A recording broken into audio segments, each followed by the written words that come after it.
Hi everyone, once again welcome to my channel you for unique. दोस्तों, आपने इस तरह के वाक्य जरूर पढ़े या सुने होंगे।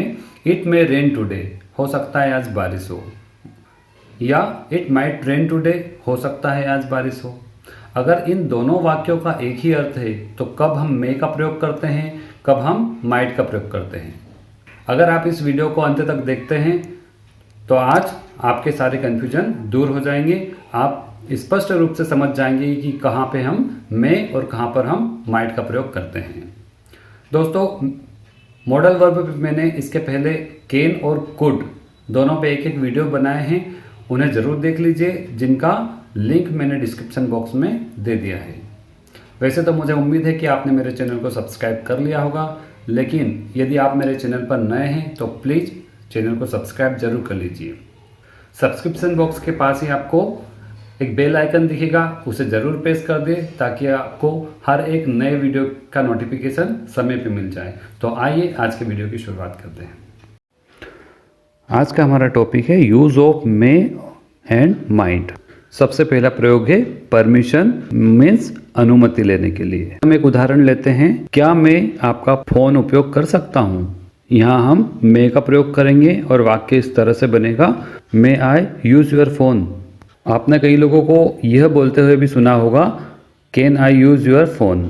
जी हाँ, यह वाक्य भी बिल्कुल सही है। हम मे की स्थान पर कैन का प्रयोग भी कर सकते हैं, किंतु दोनों में अंतर क्या है ये मैं पिछले वीडियो लेक्चर में आपको बता चुका हूँ। जहाँ हमें फॉर्मल परमिशन देनी हो, जहाँ पर जिससे परमिशन ली जा रही है वह हमसे ओहदे में बड़ा हो, तो हम मे का प्रयोग करते हैं, जबकि अनौपचारिक मीन्स इनफॉर्मल परमिशन के लिए हम कैन का प्रयोग कर सकते हैं। इसी तरह से परमिशन देने के लिए भी मे का प्रयोग किया जा सकता है, जैसे अब आप बैठ सकते हैं, you may seat now.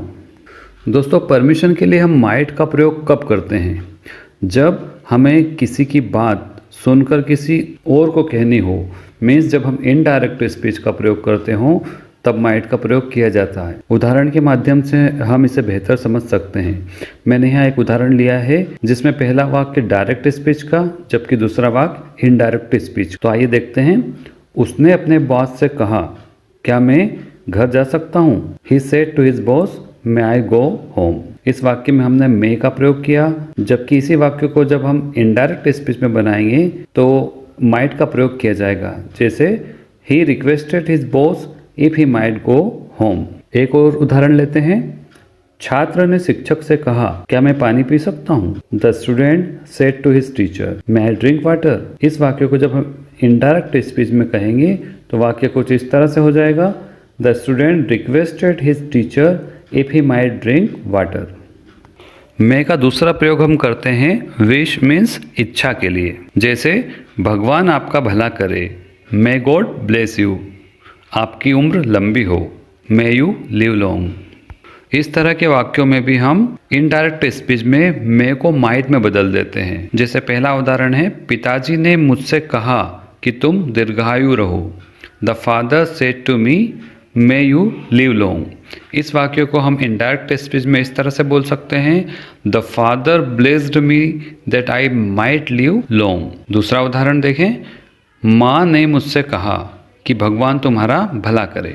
The mother said to me, may God bless you. इस वाक्य जब हम इनडायरेक्ट स्पीच में बनाएंगे तो वाक्य इस तरह से बनेगा, the mother wished me that God might bless me. अब हम चलते हैं मे माइट के तीसरे प्रयोग पर। दोस्तों, पॉसिबिलिटी मीन्स संभावना या अनिश्चितता दिखाने के लिए मे और माइट का प्रयोग किया जाता है।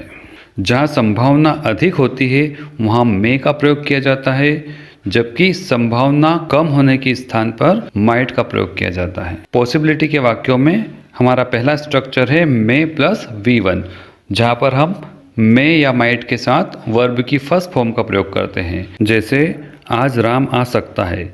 इस वाक्य में राम के आने की पॉसिबिलिटी ज़्यादा है, तो हम बोलेंगे राम मे कम टुडे।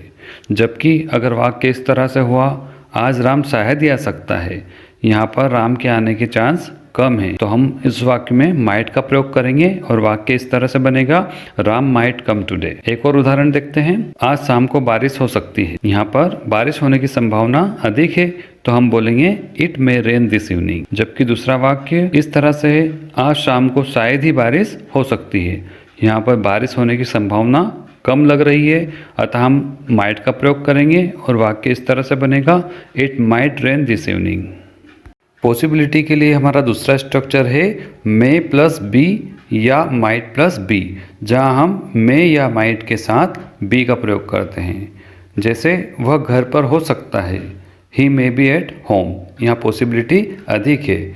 वहीं इस वाक्य को हम इस तरह से बोले, वह शायद ही घर पर हो सकता है, तो हम माइट का प्रयोग करेंगे और वाक्य इस तरह से बनेगा, he might be at home. दूसरा वाक्य, वह डॉक्टर हो सकता है, ही मे बी अ डॉक्टर। ऐसा हम कब बोलेंगे, जब मान लो हम किसी अस्पताल में गए और हमें कोई अप्रोन पहना हुआ व्यक्ति दिखा, तो हम बोल सकते हैं ही मे बी अ डॉक्टर। वहीं अगर वाक्य इस तरह से हो कि वह शायद ही डॉक्टर हो सकता है, तो हम बोलेंगे he might be a doctor. Possibility के लिए ही तीसरे स्ट्रक्चर में हम मे और माइट के साथ हैव का प्रयोग कर सकते हैं। दोस्तों रूल वही है, अगर अधिक संभावना होगी तो हम मे के साथ हैव का प्रयोग करेंगे, जबकि संभावना कम होने की स्थिति में हम माइट के साथ हैव का प्रयोग करेंगे। जैसे उसके पास मेरा पेन हो सकता है, ही मे हैव माई पेन। जबकि इसी वाक्य को हम इस तरह से बोले, उसके पास शायद ही मेरा पेन हो सकता है, तो हम माइट का प्रयोग करेंगे, he might have my pen. एक और उदाहरण ले, पूनम के पास कुछ पैसे हो सकते हैं, पूनम में हैव सम मनी। इसी वाक्य को अगर हम कम संभावना के साथ बोलें तो इस तरह से कहेंगे, पूनम के पास शायद ही कुछ पैसे हो सकते हैं, तो वाक्य इस तरह से बन जाएगा, Poonam might have some money. दोस्तों मे हैव और माइट हैव के कुछ और तरह के वाक्य भी होते हैं, जिन्हें मैं अगले वीडियो लेक्चर में कवर करूंगा, क्योंकि ये वीडियो बहुत बड़ा हो जाएगा।